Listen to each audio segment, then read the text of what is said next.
Hello students, कैसे हैं आप सभी लोग। जय हिंद। तो आज की वीडियो में फिर से लेकर आया हूँ आपके लिए टॉप सेलेक्टेड एमसीक्यूज़। तो चलते हैं और डिस्कस करते हैं। तो सबसे पहला क्वेश्चन है आपके लिए 91 question. When and where the women participate formally introduce to Olympic games. Means Olympic में महिलाओं को औपचारिक रूप से कब शामिल किया गया था। आंसर इज बी, 1900 में पेरिस ओलंपिक हुए थे तो महिलाओं को जो है मौका मिला ओलंपिक में पार्टिसिपेट करने का। ये क्वेश्चन बहुत बार पूछा जाता है आपके एग्जाम में। Next selected question, very important question number 92। Arrange the grand slam tennis. Tennis आप भूल जाओ, ओनली यहाँ पे लिख दो ग्रैंड स्लैम टूर्नामेंट। मैं बताऊंगा आपको क्वेश्चन कैसे बनते हैं। इन्होंने बोला है arrange the grand slam tennis tournament in order they are played using the code given below. एक सीक्वेंस में कैसे जो टूर्नामेंट एक बोल सकते हैं सीक्वेंस से खेला जाता है। वेरी वेरी इंपॉर्टेंट क्वेश्चन, रट लो, नोट कर लो। तो सबसे पहले जो खेला जाता है वो खेला जाता है ऑस्ट्रेलियन ओपन नंबर 1। तो दूसरा केस में ऑप्शन हमारा ये है ना, ऑस्ट्रेलियन ओपन जो खेला जाएगा वो सबसे पहले जब ग्रैंड स्लैम टूर्नामेंट की शुरुआत होती है तो ऑस्ट्रेलियन ओपन खेला जाता है। नेक्स्ट ऑस्ट्रेलियन ओपन के बाद अब यहाँ पे आप सीक्वेंस में लगा दो फ्रेंच ओपन, दूसरे नंबर पर फिर फ्रेंच नंबर जो है खेला जाएगा, फिर आपका विंबलडन, फिर आपका यूएस ओपन। तो ये हो गया तीसरा नंबर, ये हो गया चौथा नंबर। अब क्वेश्चन कैसे बनता है कि इसमें पूछता है विंबलडन टूर्नामेंट जो है ये सबसे पुराना टूर्नामेंट है टेनिस का, जो कि इंग्लैंड में खेला जाता है। नोट कर लेना, इंग्लैंड में खेला जाता है और वो भी लंदन में। ये क्वेश्चन बनता है विंबलडन कहाँ खेला जाता है, ये खेला जाता है ग्रास पे। वेरी इंपॉर्टेंट, सबसे पुराना ग्रास में इंग्लैंड में लंदन में खेला जाता है। ऑस्ट्रेलियन ओपन मेलबोर्न, आपने नाम सुना होगा सिटी, ऑस्ट्रेलिया के अंदर खेला जाता है। यूएस ओपन यूएस में खेला जाता है। फ्रेंच ओपन फ्रांस की कैपिटल पेरिस में खेला जाता है। याद रखना ये सारे के सारे टूर्नामेंट्स आपके एंट्रेंस एग्जाम में पूछे गए हैं, वनडे एग्जाम पूछे गए हैं। और ग्रैंड स्लैम टूर्नामेंट जो है आपसे क्वेश्चन पूछा किससे संबंधित है, तो टेनिस। और कितने आते हैं, 4 आते हैं। एक और मैं बता रहा हूँ आपसे क्वेश्चन पूछेगा फेड कप किस खेल से संबंधित है। Fed Cup very very important question, note कर लेना फेड कप। आगे बढ़ते हैं, एक भी क्वेश्चन नहीं हम छोड़ेंगे, हम आगे बढ़ते हैं। हम क्वेश्चन नंबर है हमारा 93।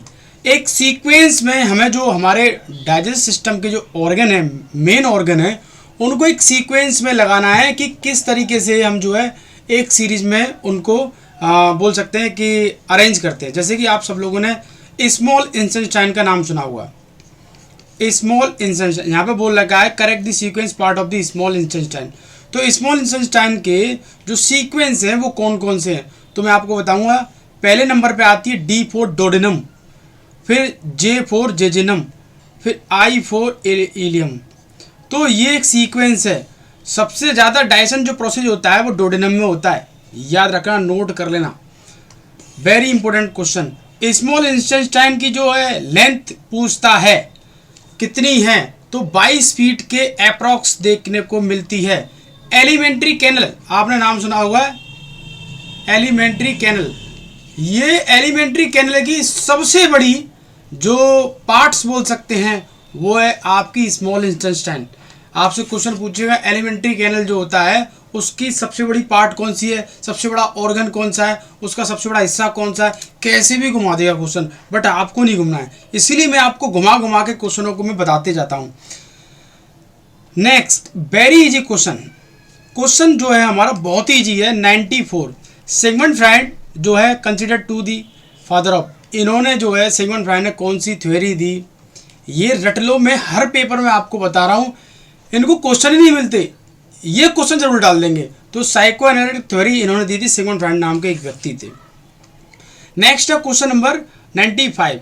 The production of the glycogen from a glucose is term is. Simple भाषा में ग्लूकोज के द्वारा ग्लाइकोजन के उत्पादन को क्या कहते हैं, उसको हम बोलते हैं ग्लूकोजेनेसिस। अब मैं आपको बताता हूँ क्या होता है। जैसे मैं बात करूँ ग्लूकोज की फॉर्म जो होती है ग्लूकोज की जो फॉर्म होती है, फॉर्म मतलब ग्लूकोज जो बनना है, बनने के प्रोसेस को ग्लूकोजेनेसिस बोलते हैं, याद रखना।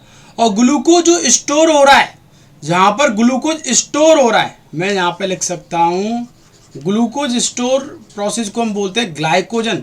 और ग्लाइकोजन जो है, ग्लूकोज स्टोर की कैपेसिटी, हमारे पास दो ऑर्गन है, वो कहाँ कहाँ होता है, एक हम बोल सकते हैं लीवर और एक है हमारी मसल, लीवर एंड मसल। छोड़ना नहीं एक भी क्वेश्चन, मैं हर तरीके के क्वेश्चन जो आए हुए हैं वो सारे क्वेश्चन मैं आपको बता रहा हूँ। Next question, arrange the heptathlon events in order of right sequence. Heptathlon जो इवेंट है उसको एक सीक्वेंस में लगाना है, कैसे खेला जाता है।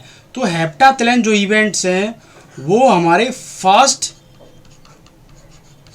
एंड सेकेंड डे चलने वाले ये इवेंट है, डेकाथेलिन और हेप्टाथेलिन जो चलते हैं, याद रखना। तो सबसे पहले मैं बात करूँ, सबसे पहले कौन सा इवेंट्स खेला जाता है, तो 100 मीटर हडल जो है हमारी जो है क्या बोलते हैं, इसके अंदर ऑर्गेनाइज होती है, मतलब हेप्टाथेलिन में खेली जाती है। तो फोर्थ ऑप्शन हमारा 6 किस में ऑप्शन में, इसमें भी है, इसमें भी, इसमें भी है। तो पहले मैं इसको डिलीट कर देता हूँ। अब तीनों में फाइट करेंगे। जब भी हम क्वेश्चन सॉल्व करते हैं तो ऐसे ही करते हैं। उसके बाद हेप्टाथेलिन के बाद फिर हमारा आता है हाई जंप। तो हमारा जो है इसमें 6 नंबर है, इसमें किस किस में 6 नंबर है, इसमें भी नहीं, इसमें भी नहीं, इसमें नहीं है, छोड़ दो। और लास्ट में आपको 800 मीटर मिलेगा, लो खत्म। तो ऐसे करना। हेप्टा मीन्स क्या होता है, हेप्टा मीन्स होता है 7। नेक्स्ट क्वेश्चन, हुआ the name of Payyoli express को किस नाम से जानते हैं, आंसर इज पीटी ऊषा। ये बहुत बार क्वेश्चन पूछा गया है आपके एंट्रेंस एग्जाम, वनडे एग्जाम में। Next question, psychomotor domain of physical education concern with. Psychomotor domain जो होता है उसके अंदर कौन सा जो है हमारा पार्ट आता है, ये वेरी इंपॉर्टेंट क्वेश्चन है। आपने डोमेन शायद मुझे नहीं पता, पढ़ा नहीं पढ़ा। डोमेन की बात करूं, डोमेन हमारे 3 टाइप्स के होते हैं जो हमारे परफॉर्मेंस को एनहेंस करते हैं। पहले मैं बात करूं तो वो है साइको मोटर। साइको मोटर के बाद है आप मैं यहाँ पे लिख सकता हूँ, कैसे भी लिख सकते हैं आप, सीक्वेंस में भी लिख सकते हैं, मैं आपको एक सीरीज में भी लिख देता हूँ। लो, पहले कॉग्निटिव, फिर उसके बाद अफेक्टिव, फिर आपका साइकोमोटर, ऐसे भी लिख सकते हैं आप, एक सीक्वेंस होता है। तो कॉग्निटिव का मतलब होता है माइंड से जितनी भी मेंटल एबिलिटी वाली चीज़ होंगी, रीजनिंग की, तार्किक बुद्धि, जो भी गुणा भाग कुछ भी, सब कॉग्निटिव में लगा देना।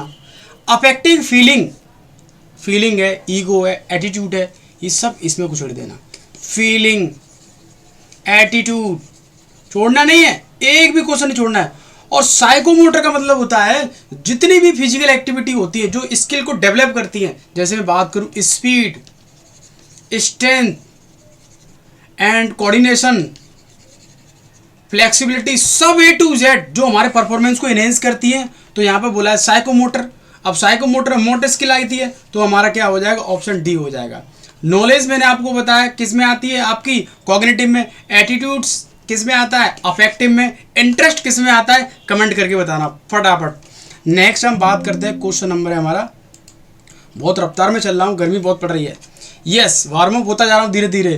Question number 101, which hepatitis virus spread by direct contact. कौन सी हेपेटाइट्स है जो डायरेक्ट फैल जाती है, वेरी वेरी इंपॉर्टेंट क्वेश्चन, बहुत बार पूछा गया है। हेपेटाइट्स ए भी होती है, बी भी होती है, सी भी होती है, सब हेपेटाइट्स हैं। ये मत सोचना हेपेटाइट्स बी भी होती है क्या, ए बी सी डी तक पहुंच चुकी है, याद रखना। तो डायरेक्ट फैलती है। हेपेटाइट्स की मैं बात करूं, ये हेपेटाइट डेंजर डिजीज है, याद रखना।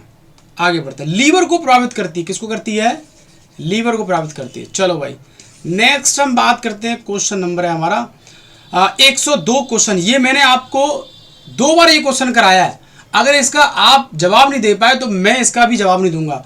Who is the grand father of Indian gymnastic movements.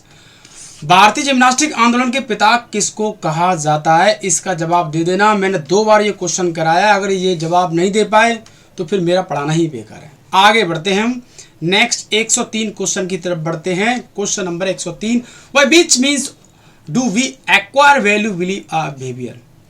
किसके माध्यम से हम विश्वास और आचरण के मूल्यों को सीखते हैं, वो सोशलाइजेशन, सोशली से बना सोशलाइजेशन, समाजीकरण की प्रक्रिया।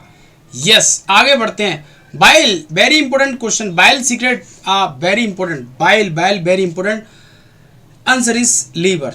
Answer is liver. नेक्स्ट एक और क्वेश्चन बताऊंगा मैं आपको, वेरी इंपॉर्टेंट क्वेश्चन। पेनक्रियाज जो है, पेनक्रियाज एक ऐसी अपने आप में ग्लैंड्स ऑर्गन है जो दोनों का वर्क करती है। दोनों क्या करती है? पेनक्रियाज हार्मोन जो होता है, हार्मोन और एंजाइम जो होते हैं दोनों का सीक्रेशन करती है।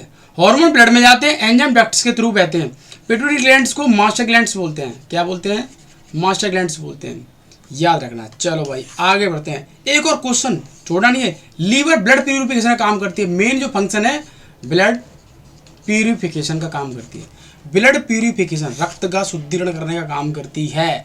105 क्वेश्चन, 105 क्वेश्चन है आपका। The grip strength measured by, जो ग्रिप होती है आपने देखी ऐसे दबाते मेले वेले मिलती है, उससे क्या मेजर करते हैं? वो डायनोमीटर होता है, उससे ग्रिप की पावर स्ट्रेंथ मेजर करते हैं। उसमें कई तरीके के वेरिएशन होते हैं। अगर आप ग्रिप को ले रहे हैं तो आपकी ग्रिप की स्ट्रेंथ को डेवलप बताइए कितनी आपकी ग्रिप में पावर है। बढ़ा लेते हैं तो कमर के लिए आती है, लेग के लिए भी आती है। हर एक उसमें वेरिएशन होता है उस ग्रिप, मतलब हम बोल सकते हैं जो डायनोमीटर जो होता है, डायनोमीटर जो होता है। नेक्स्ट 106 क्वेश्चन की मैं बात करता हूँ। 106 क्वेश्चन है आपका। A compound form in all living cell and play key role energy transformation is known as, उसको बोलते हैं एटीपी, एडेनोसिन ट्राइफॉस्फेट, एटीपी। आगे बढ़ते हैं। क्वेश्चन नंबर है आपका 7 क्वेश्चन।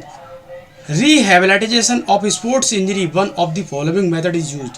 जब आपको इंजरी होती है तो हम एक मेथड का इस्तेमाल करते हैं, बट यहाँ पर वो मेथड नहीं दे रखा है, बट करेक्टिव एक्सरसाइज दे रखी है। ये भी एक अपने में मेथड होता है जो कि हमें इंजरी होती है तो लास्ट में हम करेक्टिव एक्सरसाइज करते हैं जिससे हमारे मूवमेंट्स हैं वो इजली तरीके से होने लग जाएं। अगर नहीं होगा तो ये, अगर आपको इनके अलावा और कोई ऑप्शन मिलता है तो आइसोमेट्रिक होगा। आइसोमेट्रिक नहीं होगा, आइसोकाइनेटिक होगा। इनका इस्तेमाल करते हैं रिहेबिलिटेशन के लिए, रेमेडीज के लिए, स्पोर्ट्स इंजरी जब भी होती है आपको। चलो भाई नेक्स्ट 108 क्वेश्चन की तरफ बढ़ते हैं। 108 question very very important question. 108 question Arjun award 1961, तो ए का दूसरा देखो किसमें, ए का दूसरा इसमें, बाकी किसी में नहीं, डिलीट कर दो सबको। अर्जुन अवार्ड 1961 में शुरुआत हुई। द्रोणाचार्य अवार्ड की बात करें 1950, द्रोणाचार्य। ध्यानचंद आपका 2000, और राजीव गांधी खेल रत्न 91-92, ये खत्म हो गया। अब इनकी धनराशि याद कर लेना कितना प्राइज मिलता है, मैंने आपको पढ़ा रखा है। बार बार पे अगर हम वही क्वेश्चन को रिपीट करेंगे तो आप भी भूल जाएंगे, क्योंकि आप जवाब नहीं देते। जवाब देंगे तो याद रहेगा। जितने क्वेश्चन मैं आपको पूछता हूँ, एक बात मैं आपको बता दूं, क्वेश्चन याद करने की टेक्निक को सीखो। जहां आपसे कोई क्वेश्चन पूछता है तो रिप्लाई दो। अगर आप रिप्लाई गूगल सर्च करके दो, किताब से दो, बुक से, ऐसी कंडीशन में हमारा पूरा कंसंट्रेट माइंड है वो वर्क करता है। जैसे मैंने आपको क्वेश्चन दे रखे हैं, आप रिप्लाई नहीं देते, मैं कमेंट देखता हूं तो बहुत ही कम स्टूडेंट्स हैं जो रिप्लाई देते हैं। चलो सपोज दैट आप पर नहीं आता है तो आप किताब का सहारा ले सकते हैं, गूगल का सहारा ले सकते हैं, किसी पूछ सकते हैं, तो वो क्वेश्चन हमेशा आपके लिए याद रहेगा। वो आगे बढ़ते हैं। Next very important definition. ये डेफिनेशन आपके एस्टेट हरियाणा में, बिहार में, सब में ये डेफिनेशन आई है। Physical education is the sum of change individual caused by experience. ये चेंज बाय, ये आधा की पॉइंट याद कर लो, caused by experience centric motor activities. ये किसने बोला था? शारीरिक क्रियाओं पर केंद्रित अनुभवों द्वारा जो परिवर्तन मानव में आते हैं वे शारीरिक शिक्षा कहलाती है। ये किसने कहा था? आंसर इज सी, कैसजी नाम के एक व्यक्ति थे, इन्होंने ये डेफिनेशन दी और ये डेफिनेशन आ चुकी है हर एग्जाम में, तो रट लेना। 110 क्वेश्चन की तरफ बढ़ते हैं हम। 110 क्वेश्चन की तरफ बढ़े। ताराचंद कमेटी की अगर मैं बात करूं, ताराचंद कमेटी की शुरुआत कब हुई? Very important. ताराचंद हो गया आपका, ऑप्शन देखना पड़ेगा। यस, ताराचंद ए का 3 हमारा हो जाएगा। ताराचंद हो गया आपका 1948 में। तो ए का 4 देखो, ए का 4 किस में? ए का नहीं, ताराचंद ए का 3 इसमें है। 3 ऑप्शन में 2 यहाँ पर, एक ऑप्शन डिलीट कर दो। फिर उसके बाद है आपकी all India council of sports 1960, तो 4 हमारा ऑप्शन 3-4 पहला होना चाहिए। ए का 3-4 पहला ऑप्शन हो जाएगा, इसमें आप मैच कर सकते हैं। चलो भाई आगे बढ़ते हैं। 2 ऑप्शन अगर मिल जाए हमें तो हम कर देते हैं, देख लेना। वेरी इंपॉर्टेंट, आपको ऐसा क्वेश्चन मिलेगा। नेक्स्ट मैं बात करता हूँ, क्वेश्चन नंबर है हमारा, intramural competition create in a student sense of. Intramural प्रतियोगिता में निम्न भावनाओं का निर्णय करती है, क्या करती है? तो देखो, मास पार्टिसिपेशन तो होता ही होता है, चलो भाई। मैक्सिमम इन्वॉल्वमेंट भी होता है, बिल्कुल। सेल्फनेस, एमिटी, इससे कोई रोल नहीं है। तो पहला और चौथा कौन से ऑप्शन में? ऑप्शन डी हो जाएगा। चलो भाई, बहुत जल्दी में बहुत सारे क्वेश्चन आप नोट कर सकते हैं। मेरे क्वेश्चनों को अगर ऐड करोगे ना A to Z, अगर मेरे पास 20 भी क्वेश्चन है ना, तो 20 के 70, 60, 80 क्वेश्चन कर देता हूँ। ये बात आप अच्छी तरीके से जानते हैं। और आपने बहुत सारे लोगों को देखा होगा 5 क्वेश्चनों में 1 घंटे 2 घंटे की वीडियो खींच के ले जाते हैं, क्योंकि आपके पास भी पेशेंस नहीं है कि 1 घंटे की 2 घंटे की वीडियो देख। आप भी चाहते हैं 20 मिनट में ढेर सारे क्वेश्चन मिल जाए। तो आप देख सकते 30 मिनट में कितने सारे क्वेश्चन मिलने वाले हैं आपको। Which vitamin responsible blood clotting? तो रक्त में हम बोल सकते हैं रक्त का धक्का जमने के लिए कौन सी विटामिन जिम्मेदार है? तो वो विटामिन के। अगर मैं बात करूं विटामिन, 2 प्रकार की विटामिन होती है। एक होती है हमारी फैट सॉल्युबल और एक होती है हमारी वाटर सॉल्युबल। फैट सॉल्युबल में आती है ए, डी, ई, के।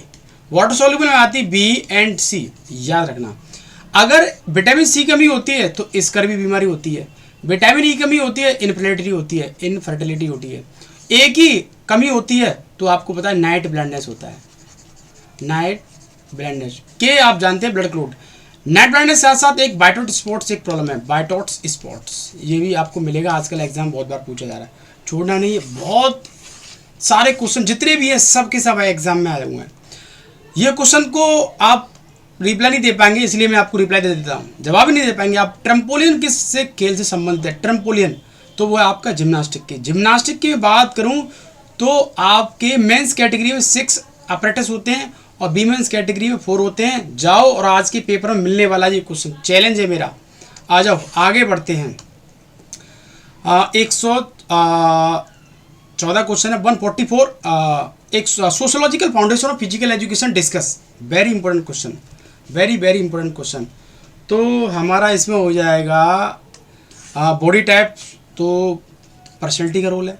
मोटर लर्निंग भी कोई रोल नहीं है। कंपटीशन एंड कॉम्पिटिशन ये भी है, सोशलाइजेशन भी है। तो तीसरा और चौथा देखते हैं हम। ऑप्शन हमारा 14 का तीसरा और चौथा ऑप्शन बी हो जाएगा हमारा। चलो भाई, छोड़ना नहीं है एक भी क्वेश्चन, एक भी क्वेश्चन नहीं छोड़ेंगे। आ जाओ 15वां क्वेश्चन, मोटो समर 2020 टोक्यो ओलंपिक। मोटो क्या था? 2020 का ओलंपिक जो हुआ था उसका मोटो था discover tomorrow. Very very important question, रट लेना। अब और वो क्वेश्चन बता देता हूँ आपको। 20, 24, 28 और 32, 20, 24, 28, 32।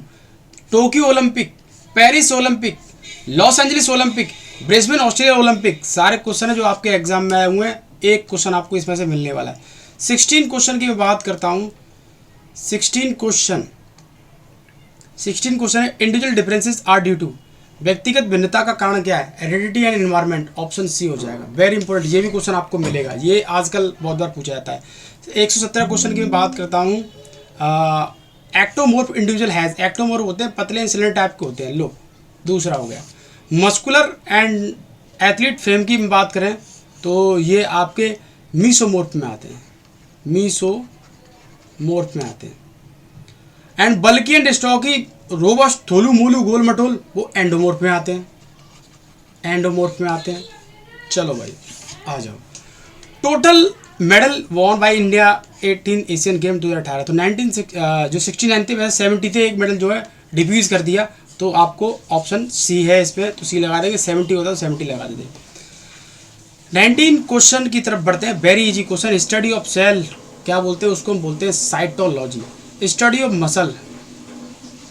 Muscle myology. बायोलॉजी जानते हैं। हिस्टोलॉजी क्या होता है? जवाब दे देना है इसका। चलो भाई, क्वेश्चन का जवाब देना है। 120 question. Indian red cross society was establish in year. 1920 में भारतीय रेड क्रॉस सोसाइटी की स्थापना की गई। तो मिलते हैं नेक्स्ट वीडियो के साथ। थैंक यू, जय हिंद।